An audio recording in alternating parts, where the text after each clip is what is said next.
ओ शांति। आज 21 सितंबर 2024 के महावाक्यों में मधुबन से प्यारे बाप दादा ने कहा, मीठे बच्चे, बाप कल्प कल्प आकर तुम बच्चों को अपना परिचय देते हैं। तुम्हें भी सबको बाप का यथार्थ परिचय देना है। प्रश्न है, बच्चों के इस प्रश्न को सुनकर बाप भी बंडर खाते। उत्तर है, बच्चे कहते हैं, बाबा आपका परिचय देना बहुत मुश्किल है। हम आपका परिचय कैसे दें? यह प्रश्न सुनकर बाप को भी बंडर लगता। जब तुम्हें बाप ने अपना परिचय दिया तो तुम भी दूसरों को दे सकते हो। इसमें मुश्किलात की तो बात ही नहीं। यह तो बहुत सहज है। हम सब आत्माएं निराकार है, तो जरूर उनका बाप भी निराकार होगा। ये तो वाकई में वंडरफुल क्वेश्चन। बाबा को ही कह दिया कि आपका परिचय देना सहज नहीं है। कभी लगा ही नहीं हमें तो एक बार भी। बड़ी खुशी होती है। दूसरा, माने नहीं माने वो अलग बात है। अगर वो सामने वाला को हम परिचय दे रहे हैं बाबा का बड़ा उमंग उत्साह से, आत्मा का ज्ञान है आज हमें, तो पहले आत्मा का परिचय दे दें। और आत्मा का पिता परमात्मा शिव। कहीं कोई असहज लगी ही नहीं बात।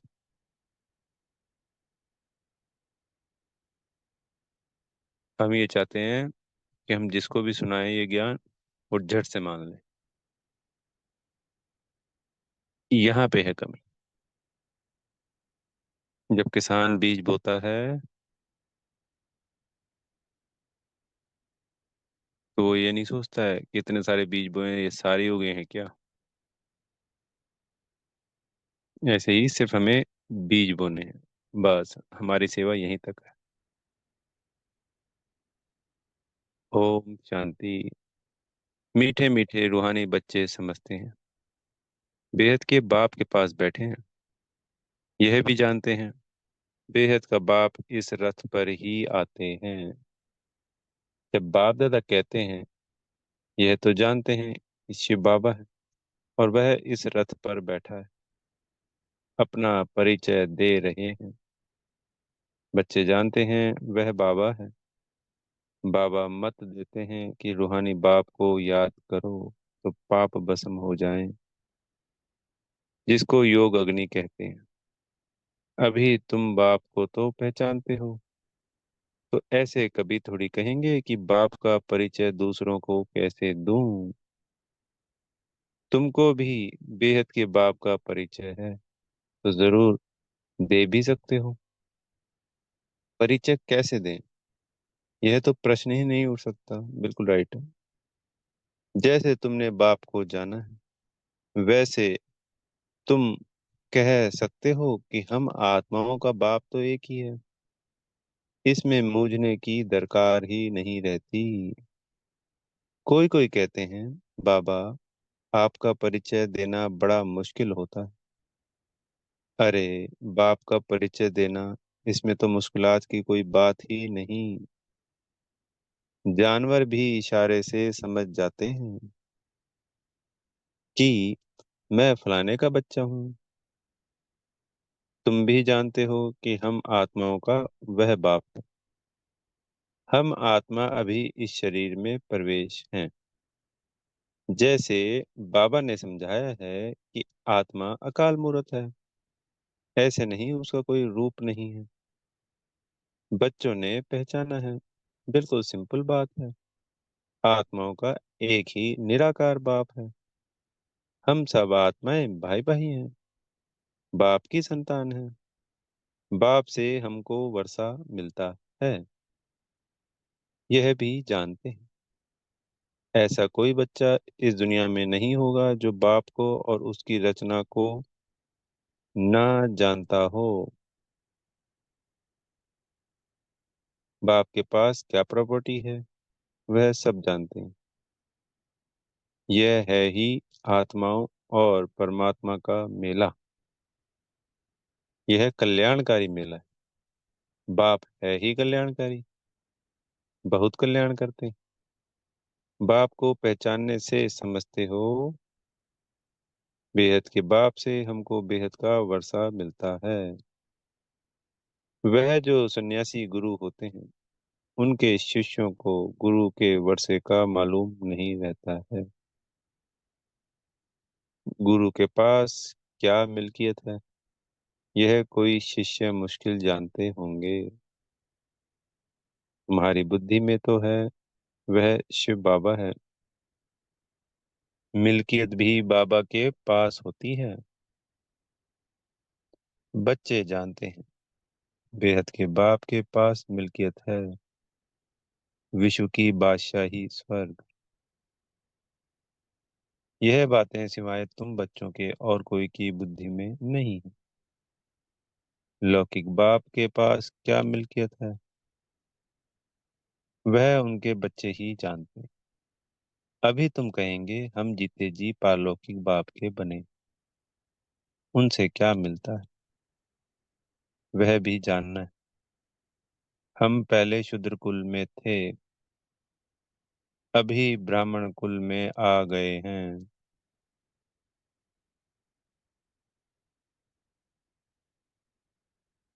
यह नॉलेज है कि बाबा इस ब्रह्मा तन में आते हैं। इनको प्रजापिता ब्रह्मा कहा जाता है। वह तो है सब आत्माओं का फादर। इनको ग्रेट ग्रेट ग्रैंड फादर कहते हैं। अब हम इनके बच्चे बने हैं। शिव बाबा के लिए तो कहते हैं वह हाजिरा हुजूर है, जानी जाननहार है। यह भी अब तुम समझते हो कि वह कैसे रचना के आदि मध्य अंत की नॉलेज दे रहे। वह सब आत्माओं का बाप है। उनको नाम रूप से न्यारा कहना तो झूठ है। उनका नाम रूप भी याद है, रात्रि भी मनाते हैं। जयंती तो मनुष्यों की होती है, शिव बाबा की रात्रि कहेंगे। बच्चे समझते हैं रात्रि किसको कहा जाता है। रात में घोर अंधियारा हो जाता है। अज्ञान अंधियारा है ना। ज्ञान सूर्य प्रकटा, अज्ञान अंधेर विनाश। अभी भी गाते हैं, परंतु अर्थ कुछ नहीं समझते। सूर्य कौन है, कब प्रकटा, कुछ नहीं समझते। बाप समझाते हैं ज्ञान सूर्य को ज्ञान सागर भी कहा जाता है। बेहद का बाप ज्ञान का सागर है। सन्यासी गुरु गोसाई आदि अपने को शास्त्रों की अथॉरिटी समझते हैं। वह सब है भक्ति। बहुत वेद शास्त्र पढ़कर विद्वान होते हैं, तो बाप रूहानी बच्चों को बैठ समझाते हैं। इनको कहा जाता है आत्मा और परमात्मा का मेला। तुम समझते हो बाप इस रथ में आए हुए हैं। इस मिलन को ही मेला कहते हैं। जब हम घर जाते हैं तो वह भी मेला है। यहाँ बाप खुद बैठ पढ़ाते हैं। वह फादर भी है, टीचर भी है। यह एक ही पॉइंट अच्छा रीति से धारण कर, भूलो मत। अब बाप तो है निराकार, उनको अपना शरीर नहीं है, तो जरूर लेना पड़े। तो खुद कहते हैं मैं प्रकृति का आधार लेता हूँ, नहीं तो बोलूं कैसे। शरीर बिगर तो बोलना होता नहीं। तो बाप इस तन में आते हैं। इनका नाम रखा है ब्रह्मा। हम भी शूद्र से ब्राह्मण बने तो नाम बदलना ही चाहिए। नाम तो तुम्हारे रखे थे, परंतु उसमें भी अभी देखो तो कई है ही नहीं। यानी यज्ञ में जो बाबा के बच्चे आए, तो बाबा पहले सबका नया नाम रखते थे। मर्जीवा जन्म है ना, नया जन्म। तो बाबा ये कह रहे हैं नाम भी रखे और आज वो यज्ञ में है ही नहीं। परंतु उनमें देखो अभी तो कई है ही नहीं, इसलिए ब्राह्मणों की माला नहीं होती। भक्तमाला और रुद्रमाला गाई हुई है, ब्राह्मणों की माला नहीं होती। विष्णु की माला तो चली आई है। सूक्ष्म वतन में विष्णु को चार भुजा वाला दिखाया है, दो भुजा लक्ष्मी की व दो भुजा नारायण की।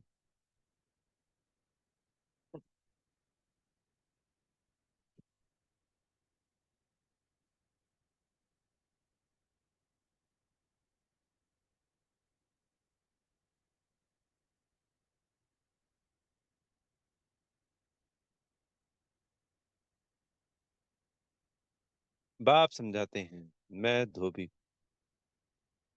मैं योग बल से तुम आत्माओं को शुद्ध बनाता हूँ। फिर भी तुम विकार में जाकर अपना श्रृंगार ही गवा देते हो। बाप आते हैं सबको शुद्ध बनाने, आत्माओं को आकर सिखलाते हैं। तो सिखलाने वाला जरूर यहाँ चाहिए न। पुकारते भी हैं, आकर पावन बनाओ। कपड़ा भी मैला होता है तो उनको धोकर शुद्ध बनाया जाता है। तुम भी पुकारते हो, हे पतित पावन बाबा, आकर पावन बनाओ। आत्मा पावन बने तो शरीर भी पावन मिले। तो पहली पहली मूल बात होती है बाप का परिचय देना। बाप का परिचय कैसे दें, यह तो प्रश्न ही नहीं पूछ सकते। तुमको भी बाप ने परिचय दिया है, तब तो तुम आए हो ना। बाप पास आते हो, बाप कहाँ है इस रथ में। यह है अकाल तख्त। तुम आत्मा भी अकाल मूर्त हो। यह सब तुम्हारे तख्त है, जिस पर तुम आत्माएं विराजमान हो। वह तो अकाल तख्त जड़ हो गया ना। तुम जानते हो मैं अकाल मूर्त अर्थात निराकार, जिसका साकार रूप नहीं है। मैं आत्मा अविनाशी हूँ, कब विनाश हो ना सके। एक शरीर छोड़ दूसरा लेता हूँ। मुझ आत्मा का पाठ अविनाशी नूंधा हुआ है। आज से 5,000 वर्ष पहले भी हमारा ऐसे ही पाठ शुरू हुआ था। वन वन वन संवत से हम यहाँ पाठ बजाने घर से आते हैं। यह है ही 5,000 वर्ष का चक्र। वह तो लाखों वर्ष का कह देते हैं। इसलिए थोड़े वर्षों का विचार में नहीं आता। तो बच्चे ऐसा कभी कह नहीं सकते कि हम बाप का परिचय किसको कैसे दें। ऐसे ऐसे प्रश्न पूछते हैं तो वंडर लगता है। अरे तुम बाप के बने हो, फिर बाप का परिचय क्यों नहीं दे सकते हो। हम सब आत्माएं हैं, वह हमारा बाबा है। सर्व की सदगति करते हैं। सदगति कब करेंगे, यह भी तुमको अभी पता पड़ता है। कल्प कल्प कल्प के संगम युग पर आकर सर्व की सदगति करेंगे। वह तो समझते हैं अभी 40,000 वर्ष पड़े हैं। पहले से ही कह देते, नाम रूप से न्यारा है। अब नाम रूप से न्यारी कोई चीज थोड़ी होती है। पत्थर पित्तर का भी नाम है ना। तो बाप कहते हैं, मीठे मीठे बच्चों, तुम आए हो बेहद के बाप के पास। बाप भी जानते हैं कितने ढेर बच्चे हैं। बच्चों को अभी हद और बेहद से भी पार जाना है। सब बच्चों को देखते हैं, जानते हैं इन सबको मैं लेने के लिए आया हूँ। सतयुग में तो बहुत थोड़े होंगे।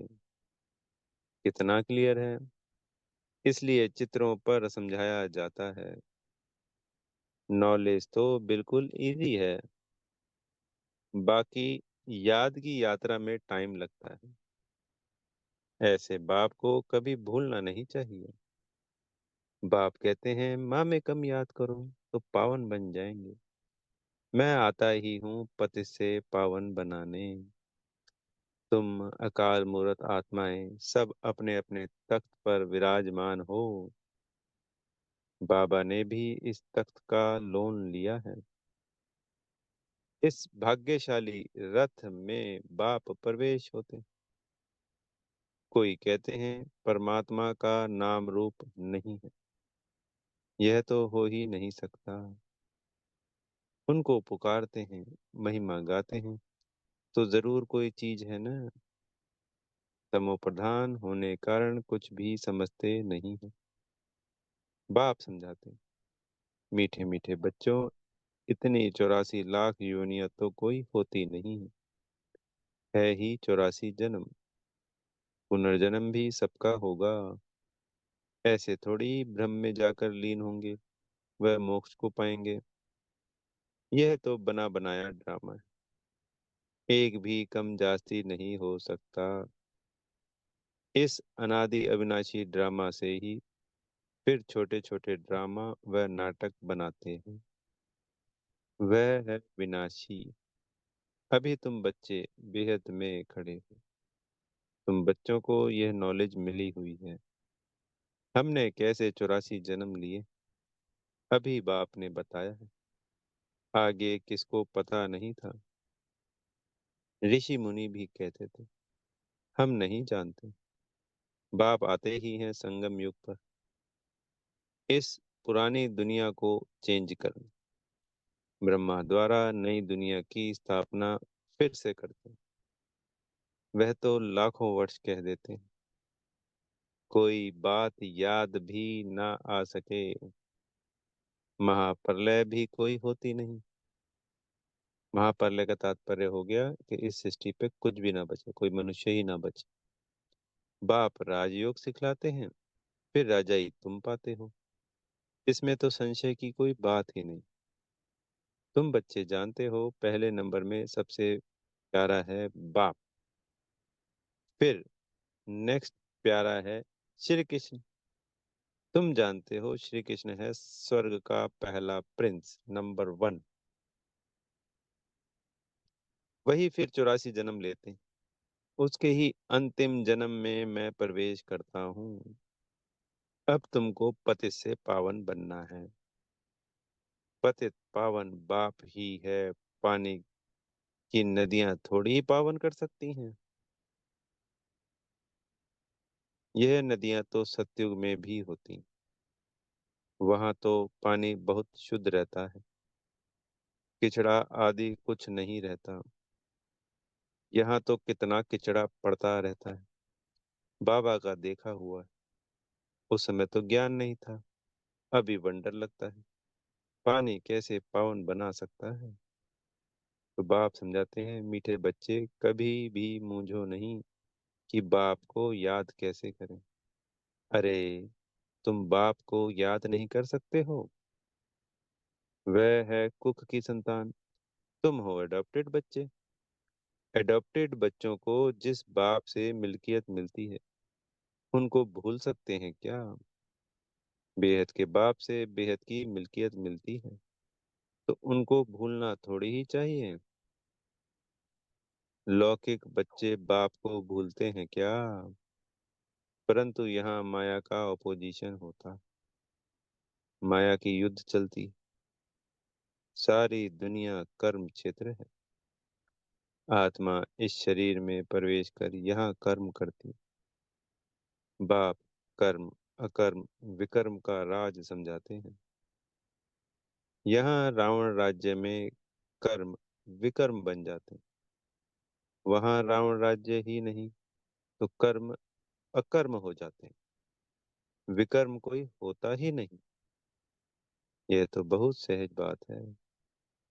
यहाँ रावण राज्य में कर्म विकर्म होते हैं, इसलिए विकर्मों का दंड भोगना पड़ता है। ऐसे थोड़ी कहेंगे रावण अनादि है। नहीं, आधा कल्प है रावण राज्य, आधा कल्प है राम राज्य। तुम जब देवता थे तो तुम्हारे कर्म अकर्म होते थे। अब यह है नॉलेज। बच्चे बने हो तो फिर पढ़ाई भी पढ़नी है। बस फिर और कोई धंधे आदि का ख्याल भी नहीं आना चाहिए। परंतु गृहस्थ व्यवहार में रहते धंधा आदि करने वाले हैं तो बाप कहते हैं कमल फूल समान रहो। ऐसे देवता तुम बनने वाले हो। वह निशानी विष्णु को दे दी है, क्योंकि तुमको शोभेगा नहीं, उनको शोभता है। वही विष्णु के दो रूप लक्ष्मी नारायण बनने वाले। वह है ही अहिंसा परमो देवी देवता धर्म। ना कोई काम विकार की कटारी होती, ना कोई लड़ाई झगड़ा आदि होता है। तुम डबल अहिंसक बनते हो। सत्युग के मालिक थे। नाम ही है गोल्डन एज कंचन दुनिया। आत्मा और काया दोनों कंचन बन जाती है। कंचन काया कौन बनाते हैं? बाप अभी तो आयरन एज है ना। अब तुम कहते हो सत्युग पास हो गया है। कल सत्युग था ना। तुम राज्य करते थे। तुम नॉलेजफुल बनते जाते हो। सब तो एक जैसे नहीं बनेंगे।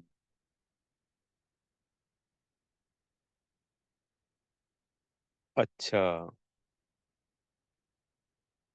मीठे मीठे सिकिलदे बच्चों प्रति माता पिता बाप दादा का याद प्यार और गुड मॉर्निंग। रूहानी बाप की रूहानी बच्चों को नमस्ते। हम रूहानी बच्चों की प्यारे मीठे रूहानी बाप दादाजी को याद प्यार गुड मॉर्निंग और नमस्ते। धारणा के लिए मुख्य सार में पहला पॉइंट। मैं आत्मा अकाल तख्त नशीन। इस स्मृति में रहना है। हद और बेहद से पार जाना है, इसलिए हदों में बुद्धि नहीं फंसानी है। दूसरा पॉइंट, बेहद बाप से बेहद की मिल्कियत मिलती है। इस नशे में रहना है। कर्म अकर्म विकर्म की गति को जान विकर्मों से बचना है। पढ़ाई के समय धंधे आदि से बुद्धि निकाल लेनी है। सदगुरु जी से वरदान मिल रहा है, स्वयं में समाएंगे। श्रीमत की लगाम को टाइट कर मन को वश में करने वाले बालक सो मालिक भव। दुनिया वाले कहते हैं मन घोड़ा है जो बहुत तेज भागता है, लेकिन आपका मन इधर उधर भाग नहीं सकता, क्योंकि श्रीमत का लगाम मजबूत है। जब मन बुद्धि साइड सीन को देखने में लग जाती है तो लगाम ढीला होने से मन चंचल होता है। इसलिए जब भी कोई बात हो, मन चंचल हो, तो श्रीमत का लगाम टाइट करो, तो मंजिल पर पहुंच जाएंगे। बाप बालक सो मालिक हूँ, इस स्मृति से अधिकारी बन मन को अपने वश में रखो। स्लोगन है, सदा निश्चय हो कि जो हो रहा है वह भी अच्छा, और जो होने वाला है वह और भी अच्छा। तो अचल अडोल रहेंगे। अच्छा। ओ शांति। बेहद का धन्यवाद मेरे प्यारे मीठे बाप दादाजी का।